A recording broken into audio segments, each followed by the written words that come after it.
किसान भाइयों नमस्कार, मैं पुनीत सिसोदिया। किसान भाइयों, आज की इस वीडियो में हम बात करने वाले हैं कि हमारी फसलों के अंदर जो डिजीज का अटैक होता है, रोगों का अटैक होता है, वो कैसे अटैक होता है। यदि आपने ये समझा कि कैसे अटैक होता है तो आप ये भी आसानी से अपने आप ही समझ जाएंगे कि इसको कंट्रोल कैसे करना है। तो आज का जो वीडियो है काफ़ी इन्फॉर्मेटिव होने वाला है हर फार्मर के लिए। आप कोई भी क्रॉप उगाते हैं, किसी भी क्रॉप की आप खेती करते हैं, तो सभी में रोग आने का सेम प्रोसेस होता है। यदि आपने वो समझा तो आप जो रोग हैं, डिजीज हैं, उनको आने से पहले ही कंट्रोल कर पाएँ, हो सकता है, और आ जाए तो आसानी से कंट्रोल कर पाएँ और आपकी जो फसल है वो ख़राब नहीं होगी, आपको लॉस देखने को नहीं मिलेगा। तो वीडियो जो है काफ़ी इन्फॉर्मेटिव होगा। वीडियो अच्छा लगे लाइक कीजिएगा, अच्छा ना लगे तो आप इसे डिसलाइक भी कर सकते हैं। तो चलिए जानते हैं।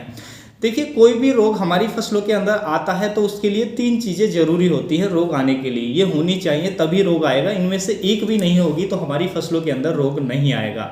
3 चीज़ें कौन सी हैं? नंबर 1 की पैथोजन। देखिए, जो भी रोग आ रहा है, रोग 2 तरीके के होते हैं। एक तो बैक्टीरियल डिजीज होते हैं, बैक्टीरिया के कारण आते हैं। एक फंगस जनित रोग होते हैं। तो उस फंगस का पैथोजन या बैक्टीरिया का जो भी पैथोजन है, पैथोजन मतलब रोग का कारक है, तो वो सॉइल के अंदर होना चाहिए या वो हमारी क्रॉप तक पहुंचना चाहिए। जब वो पैथोजन हमारी क्रॉप तक पहुंचेगा तो हम जब भी हमारी फसलों के अंदर रोग आएगा। अगर पैथोजन ही नहीं होगा तो रोग कहाँ से आएगा? और पैथोजन के साथ साथ मान लीजिए पैथोजन पहुंच भी गया तो दूसरी जो जरूरी चीज होती है रोग आने के लिए वो है एनवायरनमेंट। यानी कि उस पैथोजन को डेवलप करने के लिए, उसको अपनी वृद्धि करने के लिए वहां पर उसके फेवरेबल एनवायरनमेंट होना चाहिए। मान लीजिए पैथोजन तो आ गया हमारे फील्ड के अंदर, क्रॉप तक पहुंच गया, लेकिन उसको एनवायरनमेंट नहीं मिल पा रहा है कि वो अपने आप को ग्रो कर पाए, अपने आप को बढ़ा पाए, तो वो जो पैथोजन है वो खत्म हो जाएगा। तो उसके लिए एनवायरनमेंट भी होना चाहिए फेवरेबल, जब भी रोग जो है, जो भी पैथोजन है, वो अपने आप को डेवलप करेगा, अपने बीजाणु तैयार करेगा और हमारे पौधे पे अटैक करेगा। उसके साथ साथ एक और चीज होनी चाहिए, वो है कि होस्ट प्लांट। मान लीजिए कोई भी रोग है, मान लीजिए पैथोजन भी हो है और वो पैथोजन भी है और उसके लिए एनवायरनमेंट भी बन गया है, लेकिन जो होस्ट प्लांट है जिस पे वो अटैक करेगा वो नहीं है, तो वो अपने आप को सर्वाइव नहीं कर पाएगा। जो पैथोजन है वो वैसे ही खत्म हो जाएगा। तो इसलिए तीनों चीज़ें जहाँ पे मिल जाती हैं रोग वहीं आता है। यानी कि पहला क्या है हमारा पैथोजन, दूसरा उसके फेवरेबल एनवायरनमेंट और तीसरा होस्ट प्लांट। होस्ट प्लांट यानी कि जो भी हमने क्रॉप लगाई है।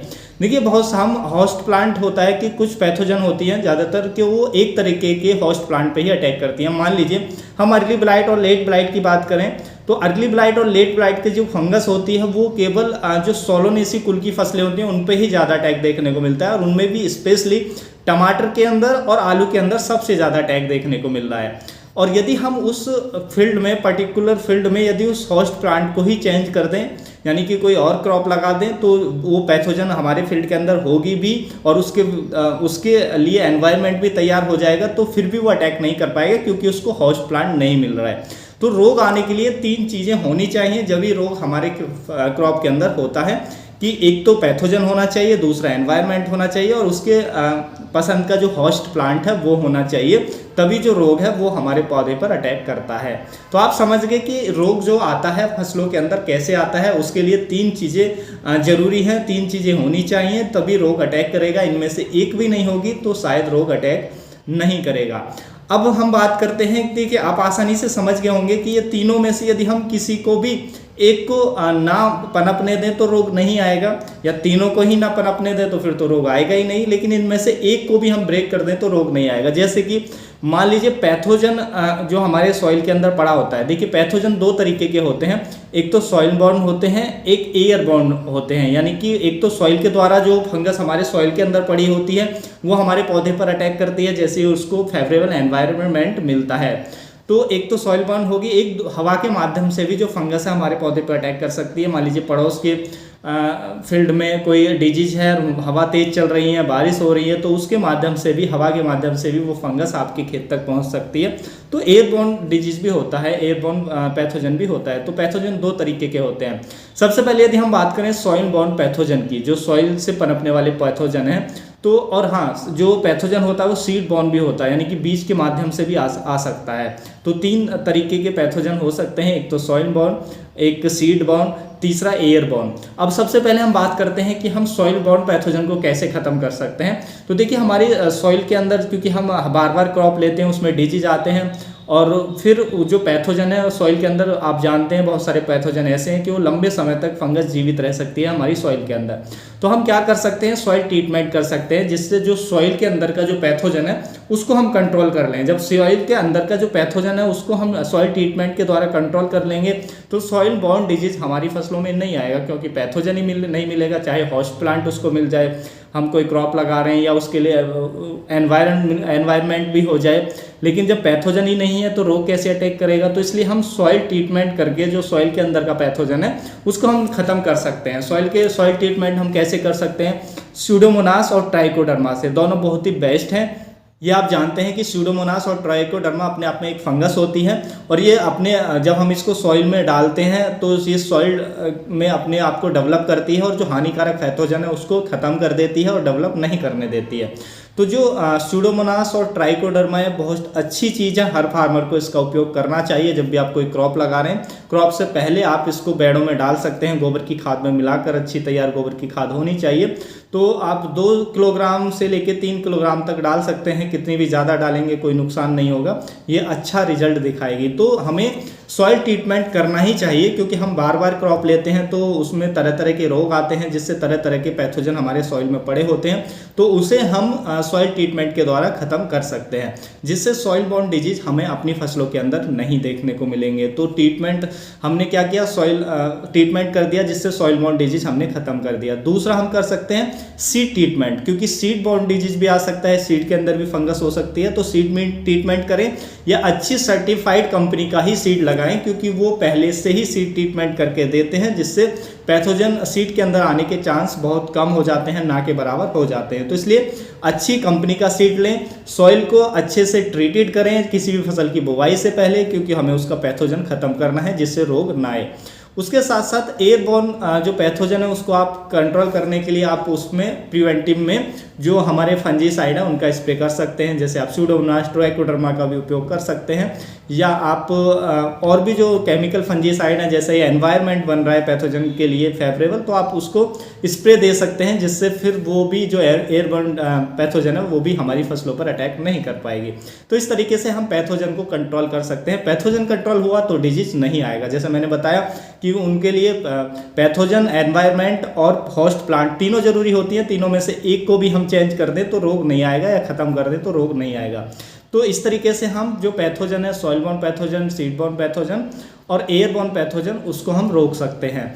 अब बात करते हैं कि एनवायरनमेंट। देखिए एनवायरनमेंट भी बहुत ज़रूरी होता है, क्योंकि मान लीजिए पैथोजन पड़ा हुआ है और उसके अनुकूल एनवायरनमेंट नहीं मिल रहा है। एनवायरनमेंट कैसा कि नमी, क्योंकि ज़्यादातर जो फंगस है वो नमी पर ही अटैक करती है। मान लीजिए हमारी फसलों पे बारिश हुई और पत्तियां पे ज़्यादा लंबे समय तक नमी बनी रहती है, तो वहाँ पर जो फंगस है, पैथोजन है, वो अपने बीजाणु तैयार कर लेती है, क्योंकि उसको नमी मिल जाती है, उसके लिए फेवरेबल कंडीशन मिल जाता है और फिर हमारे प्लांट पे अटैक कर देती है। तो देखिए जो एनवायरनमेंट है वो ज़्यादातर हमारे हाथ में नहीं होता है। मान लीजिए बारिश हो रही है तो हम उसको कंट्रोल नहीं कर सकते हैं, लेकिन कुछ केसेस में जो एनवायरनमेंट है फंगस के लिए, जो हम एनवायरनमेंट बनाते हैं वो हमारे हाथ में भी होता है। जैसे हम इरिगेट करते हैं, हम सिंचाई करते हैं, तो हम ज़्यादा सिंचाई करते हैं, हम इतना पानी दे रहे हैं कि जो हमारे पौधे का मेन स्टेम होता है वहाँ तक भी नमी रहती है, तो ज़्यादातर जो सॉइल बॉर्न डिजीज हैं वो अटैक करते हैं, जैसे कि रूट रॉट, कॉलर रॉट, ये अटैक करता है। डैम्पिंग ऑफ जो डिजीज है वो आता है, या गमी स्टेम ब्लाइट, वो भी जब ये अटैक करता है जब हमारा जो मेन स्टेम है उसके पास नमी रहती है। तो जब भी इरिगेट करें तो इरिगेशन का जो मैनेजमेंट है, सिंचाई का जो मैनेजमेंट है वो अच्छा होना चाहिए। देखिए वो हम नेक्स्ट वीडियो में बात करेंगे कि आपको सिंचाई किस तरीके से करनी चाहिए। यदि आप उस तरीके से सिंचाई करेंगे तो आप सॉइल से आने वाले जो रोग हैं उनको 85% तक वैसे ही कंट्रोल कर पाएंगे, वो आपके सॉइल बॉर्न डिजीज नहीं आएंगे, यदि आप इरिगेशन को अच्छे से करें और सॉइल ट्रीटमेंट करें। तो सॉइल ट्रीटमेंट और इरिगेशन दोनों करें तो 95% तक जो सॉइल बॉर्न डिजीज हैं वो आपको देखने को नहीं मिलेंगे।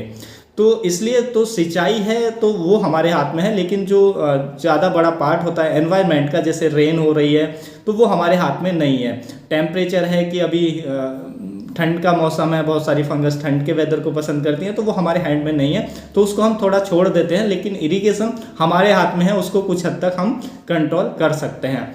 उसके बाद आता है तीसरा, वो है होस्ट, यानी कि जो फंगस है उसको होस्ट प्लांट चाहिए अटैक करने के लिए। जैसे कि अर्ली ब्लाइट की फंगस आप जो डिजीज आता है, लेट ब्लाइट डिजीज आता है, उसका जो पैथोजन होता है ज़्यादातर जैसे मैंने पहले बताया कि वो आलू के अंदर ही अटैक करेगा, टमाटर के अंदर ही अटैक करेगा, सोलोनेसी कुल की जो फसलें हैं उस पर ही अटैक करता है, अन्य फसलों पर अटैक नहीं करता है। तो हम जो उसके लिए फेवरेबल होस्ट है प्लांट उसको ही चेंज कर दें, यानी कि हम क्रॉप रोटेशन कर दें। जैसे कि हम आलू की फसल ले रहे हैं लगातार किसी खेत में, तो बार बार डिजीज आ रहा है, तो हम क्या कर सकते हैं कि उस क्रॉप को ही चेंज कर सकते हैं, उसके जो सोलोनेसी कुल की फसलें हैं वो ना लगाकर उसमें कोई और फसल लगा दें। तो क्योंकि पैथोजन भी होगा, फिर हमारे फील्ड में मान लीजिए पैथोजन पड़ा हुआ है, हमने सॉइल ट्रीटमेंट नहीं किया है तो अर्ली ब्लाइट का पैथोजन पड़ा हुआ है और उसके फेवरेबल एनवायरनमेंट भी मिल गया, तो क्योंकि उसको होस्ट प्लांट नहीं मिल रहा है तो वो अटैक नहीं करेगा, क्योंकि हमने क्रॉप रोटेशन कर दिया है। तो हम कोई भी एक को भी चेंज कर दें तो डिजीज हमारी फसलों के अंदर नहीं आएगा। तो ज़्यादा डिजीज की समस्या है तो आप क्रॉप रोटेशन कर दें कि जो उसके लिए फेवरेबल जो होस्ट है उसको ही हम चेंज कर दें तो डिजीज नहीं आएगा। तो इस तरीके से जो डिजीज की समस्या है, रोगों की समस्या है, उनको आप काफ़ी हद तक कम कर सकते हैं और ख़त्म भी कर सकते हैं। जैसा मैंने आपको बताया, तो आसानी से आप इसको समझ के जो रोग है उनको कंट्रोल कर सकते हैं। तो उम्मीद है किसान भाइयों जो आज की जानकारी आपको काफ़ी अच्छी लगी होगी। जानकारी अच्छी लगी तो वीडियो को लाइक कीजिएगा, ज़्यादा से ज़्यादा फार्मर के साथ इसे शेयर कीजिएगा ताकि उन तक भी ये जानकारी पहुंच सके। मिलूंगा मैं आपको एक और नई वीडियो में नई जानकारी के साथ, तब तक के लिए आप अपना बहुत बहुत ख्याल रखिएगा। धन्यवाद।